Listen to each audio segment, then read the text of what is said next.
Hello, Cougar fans, and welcome to the first CUC Softball Coaches Weekly of the season. Softball season starts on Saturday for the Cougars, and I'm excited to be talking with the head coach, Sarah O'Malley-Fisher. I'm Carter Gledhill. Coach, welcome to Coaches Weekly. Great to be talking with you for the season. How do you feel about the season coming up?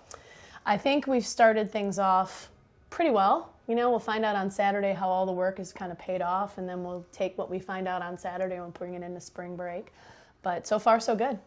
Well, this is going to be your 11th season at Concordia. We talked about your 20th year in collegiate coaching as well, so lots of experience. And this is going to be a little bit of an interesting task for you and this team. You lose 7 starters last year, but you also bring in 7 new faces, 6 freshmen, and then 1 transfer as well. What's going to be the focus for this team, especially early on in the season, to make sure they're going in the right direction?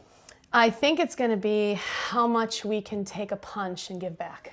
And I think we've done that pretty well in our practices so far. We've had some ups and downs. The season's kind of like a roller coaster anyway. So in the beginning, you want to have more of the ups so that you're trying to figure out where you're going to be. So when you're hitting conference, we get to the downs and it's an easy slide into it. So I think we have some really great seniors that are coming back. I've got 4. 1 will be returning for a 5th year. So Becky Peroni, who's had a phenomenal career here. I hope she'll have a great start out or finish to her career. Haley Howard was tremendous for us last year. She really stepped in and did a really great job. Alexis Hilgert was behind the plate last year, and now she's going to find herself more in a DP role, but she's also going to help us with our young staff. She really does a great job calling games, and she really manages the staff really well with her personality. Nikita Robbins is coming back from a knee injury, so she really did a great job up until that spring break, so we're looking forward to seeing what she's going to be able to do, and we get to have her for another year, so it's our Fantastic 4 plus 1, I guess. That's how you kind of want to put it. So we get 3 plus 1. So. Well, the Fantastic 4 seem to cover a lot of aspects of what you're looking for in leaders, but this is Team 63. I know it's one thing that you always talk about is every team is a new team, and it's gone up. So Team 63 this year. What is the reason behind calling it Team 63 and going through that process every year? But also, what is Team 63? Who are they and what are they about? So we'll just address the first thing. I don't think we truly know what Team 63 is going to be yet. I do know that they bring energy, effort, and enthusiasm every day we come to practice. And those are 3 of our major focal points for our philosophy of what's magic, which is make a greater individual commitment every day you come in.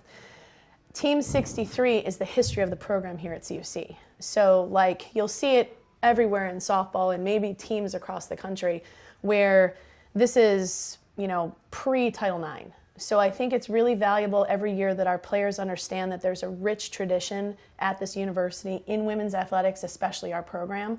And so by building it that way, it's not my team, it's the universities, and it's the women before us. And so that's what I think that represents with the team itself. So Team 63 is just the epitome of everyone that's come before us, and we want to make sure that we leave the program in a better spot this year so that Team 64 inherits a great stepping stone to keep the program moving. And you talk about the roles that Becky Peroni is going to have on this team as well.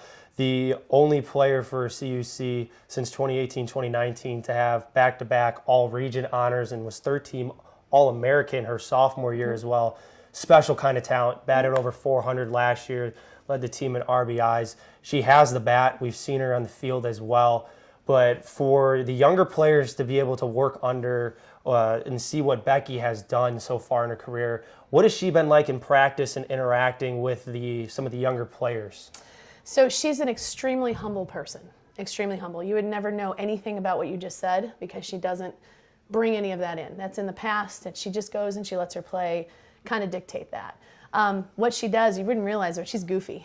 Like, she is really funny, she's really goofy, so I think the girls on the team actually get to see her lead in a way that's respectful, kind, and caring.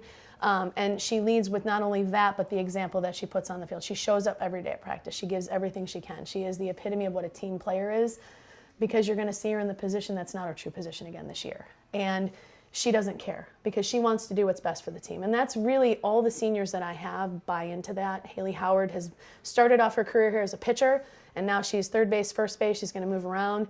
Alexis having an injury. She's going to take a different role, but she's really embraced that. And Nikita's the same thing. Like, we haven't really seen her very much because injuries have really kind of hindered her career, and she's ready to go. So I think our younger kids really have an opportunity to learn from the adversity, the humble way they do things, and just showing up every day, doing your job, enjoying playing the game. That's really kind of the biggest thing.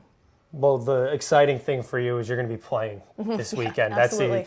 That's what everybody wants to hear. Absolutely, The rain, the snow, everything that's been going on in Right. the spring training or winter training, whatever you want to call it in the Chicagoland area with the weather. You've been able to practice. It's been late night practices for you, but your team finally gets the opportunity to play on Saturday at 9 a.m. against Lake Forest College. Then you guys will have a amazing week-long trip in Florida that I anticipate everybody's looking forward to. Yeah. But having a game like this where you get to have an early showcase for your team before you get ready to embark on the week-long trip that you'll have in Florida, what do you want to see from this team on Saturday in the first game of the season? Compete. It's the easiest word to say. We want to go out and we want to compete. We want to play every pitch like it's the last pitch of the season. And if we can do that and we can continue to keep that throughout the season, that puts us in a good spot. We just want to start off the right way. It doesn't matter who we play. Lake Forest is an amazing team to have on our schedule. I will keep that team on here because it's the way we can kind of see where we're stacking up, and it kind of helps us build. So I just want us to go compete and play, have fun playing, enjoy playing with the people that are around you. And sometimes we get lost in the shuffle. That gets lost in the shuffle a little bit as you forget that you're here to be a part of something bigger than yourself, and you get to play the sport you still love, and you got to take advantage of that every day. Well, CUC Softball's Team 63 kicks off their season Saturday at the ballpark in Rosemont at 9 a.m. against Lake Forest College. Coverage of that can be found at cucougars.com. You can also follow along on the CUC Softball social media on Twitter as well. I want to thank head coach Sarah O'Malley Fisher for joining me today. Best of luck to you this weekend. You too. And look forward to talking with you in the future about how the season's going and seeing where your team heads. Looking forward to spring break. Good job. And as always, go Cougars.